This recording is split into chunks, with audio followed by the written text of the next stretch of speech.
శ్రీ గురుభ్యో నమః. మృత్యుమథని, మృత్యువును పోగొట్టే అమ్మ.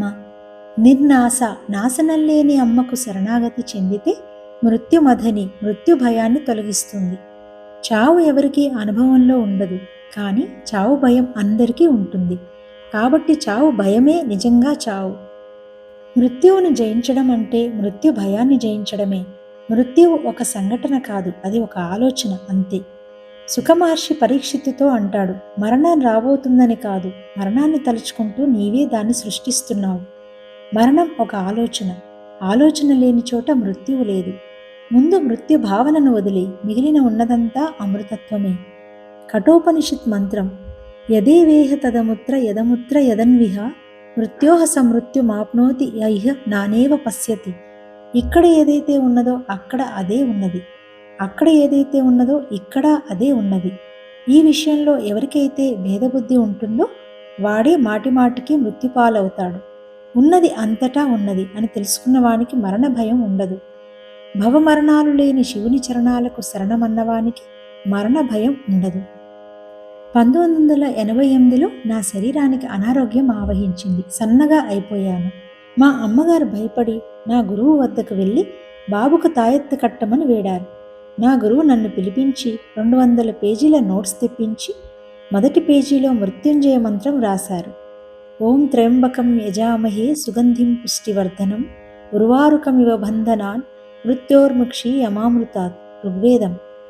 ఆ నోట్బుక్ నా చేతికిచ్చి ఆ మంత్రాన్ని ఆ బుక్ నిండా ఎన్నిసార్లు వస్తే అన్నిసార్లు రాసి తెమ్మని చెప్పారు. కొద్ది రోజుల్లోనే వ్రాయడం పూర్తి చేసి ఆ నోట్బుక్ను తిరిగి వారికి ఇచ్చేశాను. త్వరలోనే నా ఆరోగ్యం కుదుటపడింది. మార్కండేయ మహర్షి ఈ మంత్రాన్ని ఉపాసించే మృత్యువు నుండి అమృతత్వమును పొందాడని పురాణం. ఈ మార్కండేయ ప్రతిష్ఠిత లింగం శ్రీకాళహస్తిలో వేలింగాల కోన వద్ద ఉంది. అక్కడ ప్రకృతి అతి రమణీయంగా ఉంటుంది. దర్శించి తరించండి. మనం జీవితం అనుకునేది నిజానికి మరణం, మనం మరణం అనుకునేది నిజానికి జీవితం అన్నారు నా గురువు. మృత్యోర్మ అమృతంగమయ అంటోంది బృహదారణ్యక ఉపనిషత్. మృత్యువులో ఉన్నాం, మమ్మల్ని అమృతత్వంలోకి తీసుకెళ్ళు అని ప్రార్థిస్తుంది. నాకు మరణమే లేదు అన్న మహనీయులందరూ మరణించారు. వారు అబద్ధం చెప్పారు అనగలమా? లేదు. వారు ఈ నశించిపోయే దేహంతో కాక శాశ్వతమైన ఆత్మతో సదా అనుసంధానమై ఉంటారు కనుక వారి మాటలన్నీ అలానే ఉంటాయి. భగవాన్ అంటారు, నాకో శరీరం ఉందని, దానికి 2 చేతులున్నాయని, ఒక చేతికి రాచపుణ్ణు ఉందని మీరు చెబుతుంటే ఆ దృష్టితో చూస్తే తెలుస్తుందే కానీ నాకు అసలు దేహమే తోచడం లేదు అంటారు. జ్ఞానికి దేహం ఉన్నట్టు తెలియదు, ఆ దేహం ఎప్పుడు రాలిపోయిందో కూడా తెలియదు. దేహంతో నిమిత్తం లేకుండా వారు ఉంటారు, కేవలం ఉండడం వారి స్వరూపం.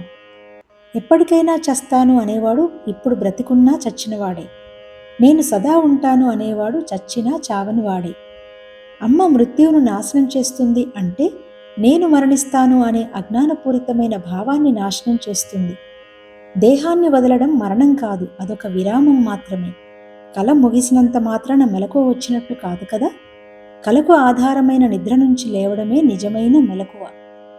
సనత్సుజాతుడు ధృతరాష్ట్రునకు ఇలా బోధిస్తాడు, నీవు అశాశ్వతమైన వస్తువులను ధ్యానిస్తే నీవు అశాశ్వతుడవు, నీవు శాశ్వతమైన వస్తువుని ధ్యానిస్తే నీవు శాశ్వతుడవు. బ్రహ్మవిద్ బ్రహ్మైవ భవతి, బ్రహ్మముని ధ్యానించువాడు బ్రహ్మమే అవుతాడు. లేని దానిని ఉందనుకోవడం, ఉన్నదానిని లేదనుకోవడం అజ్ఞాన లక్షణం. లేనిది ప్రపంచం, ఉన్నది స్వరూపం. మృత్యువు 3 దశలలో ఉంటుంది. భౌతికము దేహబంధం వదలడం, సూక్ష్మము భవబంధం వదలడం, కారణము భావబంధం వదలడం. భావమే మనస్సే భవము సంసారముగా దేహముగా ఉన్నది. నేను నాది వదిలాక ఉన్న నేనే నేను. దేహం అంటేనే స్థూల సూక్ష్మ కారణ శరీరాల సమిష్టి. మృత్యువు దేహానికే గాని జీవునికి కాదు. జీవాత్మ భావన పొందినవాడికి దేహాత్మ భావన సడలుతుంది. పరమాత్మ భావన పొందినవాడికి జీవాత్మ భావన సడలుతుంది. అప్పుడిక మరణం లేదు, జననం లేదు, బంధం లేదు, మోక్షం లేదు.